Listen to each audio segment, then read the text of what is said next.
9 rumah di satu ilir Palembang hangus di Amuk Si Jago Merah pada Minggu malam.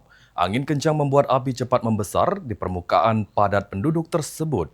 Api diduga berasal dari kebocoran tabung gas LPG.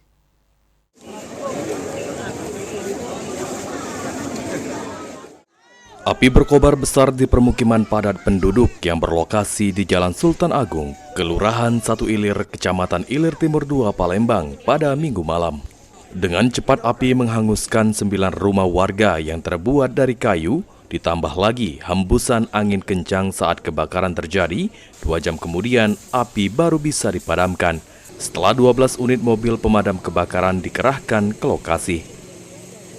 Dari olah TKP dan keterangan sejumlah saksi, kepolisian menyebut api diduga berasal dari kebocoran tabung gas LPG yang sebelum kejadian, salah satu warga sedang memasak dan ditinggal oleh pemilik rumah.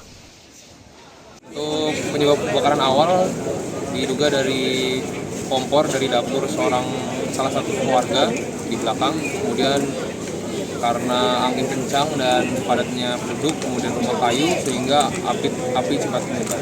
Cerita awal tadi untuk sang istri sedang memasak, kemudian ditinggal oleh suaminya, tapi pada saat itu mungkin ada kebocoran gas atau lain-lain, masih diselidiki lebih dalam lagi oleh Polsek dan Polrestabes Palembang. Tidak ada korban jiwa dalam insiden ini, namun sebanyak 10 kepala keluarga kehilangan tempat tinggal dan harus mengungsi ke rumah keluarga